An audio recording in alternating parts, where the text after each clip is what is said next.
Morning motivation with Joe, so this is what it is. Hey, to the mothers out there that got daughters, man.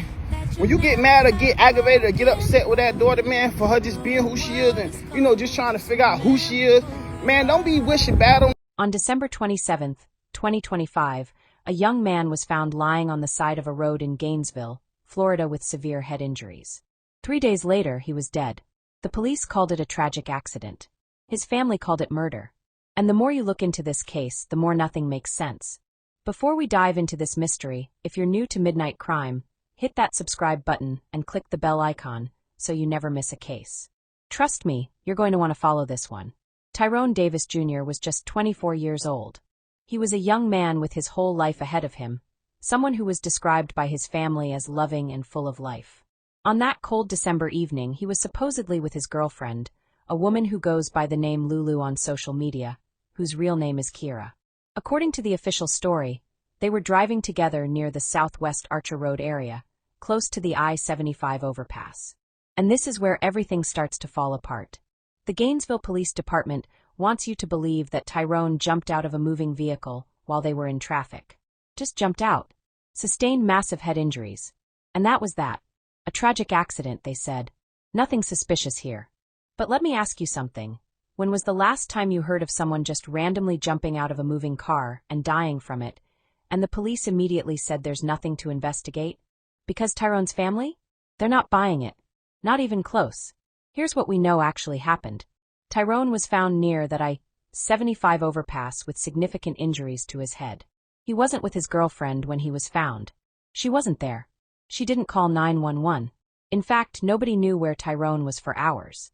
He was taken to the hospital and admitted as a John Doe. A John Doe. His own family didn't even know he was in the hospital until 24 hours later. Think about that for a second. Your loved one is dying in a hospital bed, and nobody thought to contact you for an entire day. The medical reports show something even more disturbing. Tyrone had a skull fracture from blunt force trauma. His family looked at those injuries and said these are not consistent with someone who just fell or jumped from a car. These are the kind of injuries that come from something else entirely. Something violent. And then there's the girlfriend's behavior. If you were driving and your boyfriend suddenly jumped out of your moving car and was left bleeding on the side of the road, what would you do? You'd stop immediately, right? You'd call 911. You'd be hysterical. You'd be trying to help him. But according to the family, she didn't do any of that. She left him there. And she didn't notify anyone about this so-called accident until the next day. He pulls forward and he stops. I'm like, what's this guy doing? And I honk and he turns his blinkers on. Like, okay, he's not working. We go around, we see someone's in the road. She's a nurse, so we immediately pull over. So where were you not to stop y'all? We were in this lane. The outside lane? His car would have been right here. He had the flashers on. He has flashers. We got here, we see his body. He was up there about 15 feet. Yep. We get out. She immediately runs over. I had gloves in the car. She's checking him. You want to say what you initially saw? He had a pulse. Okay. He was breathing. I opened up his pupils to make sure his pupils were good. They were normal. Okay. He was kind of moving around a little bit, like he was kind of disoriented. And I kept saying, "Hey, I'm a nurse. My name's Brandy. Can I help you?" No response. Kind of just kept moving around a little bit. While she was on the ground, I was surveying the area. One of the things I want to mention, I believe you said he always had two phones on him? Yeah, three. He had three. Oh, three. Yes, three. He had this is what I thought was suspicious, is there was his wallet and his phone. There was about $15 in cash, like, laid out like this, as if to show this wasn't a robbery. It looked like someone set it there, like all nice. The wings were right by his feet. They hadn't been opened. The pizza was all over the road. The other thing I want to say, why was the car going this way if the pizza place is down that way? Right. That's the important thing I wanted to relate. They should not have been coming that way with fresh food. And their hotel was over here. Yes. So they were coming back, which didn't make sense with that story. But we called. Thank you. We called 911. By the way, I heard the report there was a homeless person who saw something. I was standing here. I didn't see anybody.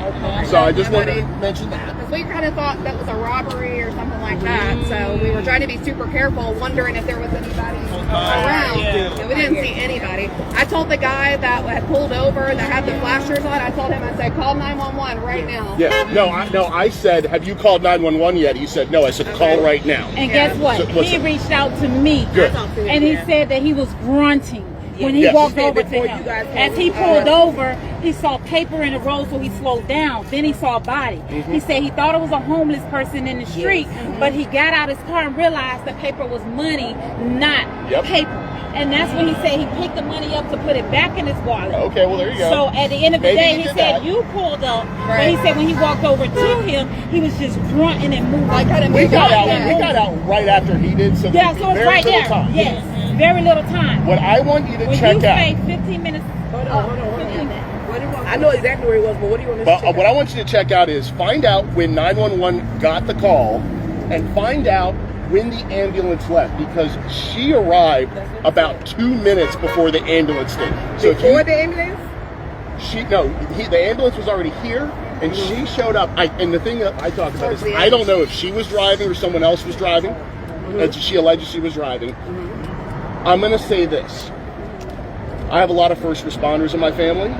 I've been in a lot of these situations. When someone has a loved one that's on the street like that, you come up and you're like, oh my God, what happened? Is he okay? I was up at the gas station. I was waiting for him. I sure hope he's okay. That's why I wanted to talk to you guys. She showed up to give her story to make sure it was set straight. It was not like, where is he? Is he okay? Let me in there with it. It was I'm glad nothing. you said that. I was nothing like actually that. got the ambulance. There was no concern on her at all. And I told that to the police at the moment, and Yes, and here's the thing. January 6th, Gainesville, Gilchrist. No, Gainesville, I'm targeting just y'all. I talked to this guy. He reached out to me right after it happened. I had 400 and something messages in my inbox going live. Something say on January 6th, check your messages. And the guy said I was the first one on the scene, and they joined me. They say the nurse was not my wife or my girlfriend. They came in another car afterwards. I said, let me ask you a question. Did you talk to the police? He said, I gave them my number. I gave the detectives and the police on the scene, and they never called to this day. They told the Davis family, we've been reaching out to him, but we couldn't get an answer. They also said that they wanted answers. This is my cousin Daddy, y'all. Thank you so much. Thank you so much. Thank you so much. Thank you, my brother. Thank you so much. Yes, God is in the mix. We asked the detective. We asked that first guy that robbed, witness number one. Hold on for a minute. I want y'all to give me a briefing on what y'all were and what y'all saw. okay, we've been catching Tasha up. We were at this light. We come through the car in front of us. Hold on. I am. Okay, He turned his blinkers on, so we went around him. We go around him, we see he didn't stop because his car was broken, but there was someone in the road. She's a nurse, that's her job. She says, we got to get out and help them. We get out. She goes up and helps him. I'm securing the scene, making sure it's safe. I didn't see anybody else around. We must have been there. I don't know the timeline. I gave Tasha some information that could help figure out the timeline. Because we called 911 less than a minute after the other gentleman called 911. That's just a minute. Yes, sir. And she assessed stayed him. with her. She stabilized him. She made sure his neck was okay. We got him out of the road and moved him to the side. Yes, sir. I did see on the ground, right by him was his wallet with money sticking out, a cell phone. He had his wings. The pizza was all over the place. And what I told him is what I thought was weird is the pizza place is that way. And he had fresh hot food. Why were they going this way again if the hotel was over there? That didn't make sense to me. There's a lot of things in this consistency that don't make sense. Like I say, okay, go ahead. Okay. So as we're there, we might have been there 15, 20 minutes. I don't know the timeline. The way to find out the timeline is find out when they called 911 and find out when the ambulance left to go to the hospital. You get that timestamp because she pulled up. I don't know if she was driving or someone was driving her. We did not look for that. She pulled up. She as a who? Kier. I don't know. Okay. Lulu showed up. She didn't come up to us. She went up to him because they were putting him on the stretcher in the ambulance. And she had no concern in her voice. She had no if she was on the side of the road and I drove up, I would be like, oh my God, what happened? Is he okay? Right. She was not like that. She was there to get her story straight. That's all she did. She kept repeating. It's like she rehearsed in her mind. She's like, I'm gonna get my story. Come on. Go live. Let this man speak. This is right here. This right here. Hold on. Let him speak. Go ahead. Finish on what you're saying. And that's what I was saying. Is Repeat that last word. It was the fact that she showed up. And by the way, she got that boot on her foot. She was moving pretty quick. She was not hobbling at all. But she went up to the ambulance just to say, oh, I was up at the Circle K. He was upset and got out of the car, and I was waiting for him for 5 minutes. It was no 5 minutes. It was close. She said they had an argument, and he was hot, and so he got out of the car. And that would make no sense to get out of the car right here. I am worried that if he got out of the car and she spun off, she might have bumped into him. Hit the gas. That's Hold what. on. Let him do his Yeah, hit the gas. But again, we don't know. We did not see any of that. Now you saw. I said go get something for his head. I got a clean roll of paper towels. We put it to give him like a pillow. Right, because I didn't want his head to be laying on the ground. So I lifted his Whenever head. we saw him, he could never speak. He was less conscious, but he went into a deeper state of unconsciousness. He looked like he was about to seizures. Yeah. So And I asked Lulu, does he have any medical problems? Does he have diabetes? Does he have seizures? I said, does he have any kind of medical problems that the ambulance needs to know about? And she said, no, not that I know of. And she was calm the entire time? Oh yeah. Did he have any Keep going. bruises? Not Any concerned at all. bruises consistent with getting hit by a car? No. I saw his legs. I had to move his legs off the street. I did not think he was homeless. He looked like he was in his PJs. He looked like he was comfortable. Yes, sir. He had on his sweats, and we moved him off the road. But there was no any sign, anything. No signs of getting hit by a car. The only thing on him Was the spot, which was Right like here. a round spot Right here. That's all we saw. And I just love the And could that have been when y'all pulled him out the road? He got the scratches on We his didn't pull him, but me and the other guy, we lifted him up to get him off the road safely and gently. Because he was in the right lane. Yeah, he was in the lane. Yeah. So we moved him So over prior to to the right paramedics arriving on the scene, where was the Lulu girl? Well, we never saw her. She only pulled up in the last 2 minutes before he left to go to the hospital. We stuck around until the ambulance went. She told us that she saw the light. We were here for a while, so we know it was 5:02 p.m. when we left the restaurant, so it was still daylight out, but the sun was setting quick. By the time we left, it was dark out. About how long was the ambulance here? Ambulance was maybe here less than 5. Well, maybe 7. They came over to help you, and then they put him on the stretcher and got him over there. So the ambulance was probably on scene about 7 minutes. Real quick, real It was fast. pretty quick. And they took him in under John Doe. But she said I see. I don't know that because he had a wallet with him. Yes, they did. She Now, said he sometimes circled around. sometimes they She do saw that the to ambulance protect after victims. she They don't. Yeah, you can ask the nurse. So they told us that he was under John Doe, but my brother was there. And then they moved him to a trauma name because they didn't know. Which is normal for hospitals to do that if they think it's a suspicious something that's going on. Thank you That for is saying that. normal from my perspective working in hospitals. That was So my once one. again, To protect them. as a father, right? You telling me this girl's safe? She didn't have no concern. If this was my loved one, I'd be like, why is she so cold? She had no concern in her voice. She was She more didn't concerned. contact us at all. She was more concerned to getting her story straight so she wouldn't get in trouble. From my perspective. I asked her who she was. I said, who are you? And she said, I'm his girlfriend. And I said, does he have any medical problems? Wow.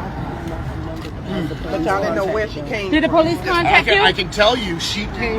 No. Okay, so there's the question. They said no, the police has not contacted them. them. Take a U-turn and come back. I don't know what Like a prompted. white SUV, wasn't it? A white Infinity truck. Infinity truck. That's it. Last seat. That's it right there. Right there.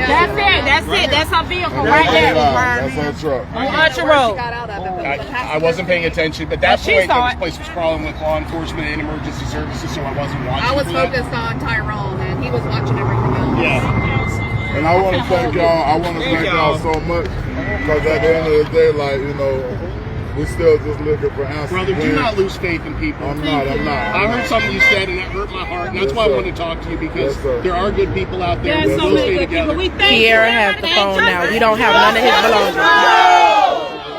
Why would someone leave the person they love on the side of the road and not call for help? Why would you wait until the next day to tell anyone what happened? These are the questions that Tyrone's family has been asking since December, and they're still not getting answers. Now let's talk about the girlfriend's statement, because she did eventually break her silence. Through a friend, She posted on social media saying she's heartbroken and overwhelmed. She said this has been the most difficult thing she's ever been through, that she's grieving the love of her life, and that they were inseparable. She emphasized that she would never do anything to harm him, and that she's lost a major part of herself losing him. On the surface, it sounds like someone who's genuinely devastated. But here's what makes this so complicated. The family isn't just questioning her, they're demanding she be held accountable. They've publicly called for her to be incarcerated based on evidence they say they've uncovered. So either this girlfriend is an innocent woman who's being blamed for a tragedy she had nothing to do with, or there's something much darker going on here that we're not being told. And the police? They've made this whole situation even messier. The family says the Gainesville Police Department has given them 3 different stories. First it was a slip-and-fall accident. Then it was that he jumped from a moving car. Then the details kept changing. One of Tyrone's family members put it perfectly when they said, "We're not getting answers, we're getting lies and more lies. Because of those lies, we feel like it was a murder." On January 17, 2026, dozens of people gathered under that same I-75 underpass where Tyrone was found. They wore shirts with his face on them. They held signs. They demanded a real death investigation. Because 3 weeks after his death, the police were still calling this case tragic, but not suspicious. How can a young man end up with a fractured skull on the side of the road, his girlfriend nowhere to be found, number 911 call made, and the police say there's nothing suspicious about it? Tyrone's father said something that really stuck with me. He said all he wants is the full story, just candles and prayers and answers. That's it. He's not asking for revenge. He's asking for the truth about what happened to his son. And he can't even get that. Tyrone Davis Jr. was laid to rest on January 23rd and 24th in Fort Lauderdale. His family buried him without ever getting real answers about how he died. As of today, no arrests have been made. The investigation is supposedly still ongoing, but the police maintain their original position. Nothing suspicious happened here. So let me leave you with this. Can you really jump out of a moving car and sustain the kind of blunt force trauma that fractures your skull? Why would someone who claims to love you leave you dying on the side of the road? Why would the police give 3 different versions of how someone died and still call it not suspicious? And if this really was just a tragic accident, why can't anyone give this family a straight answer?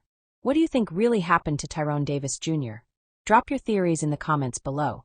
And if you think this case deserves more attention, share this video. Hit that like button. And subscribe to Midnight Crime because we're going to keep following this story until the truth comes out. Justice for Tyrone starts with people like you refusing to let his story be forgotten.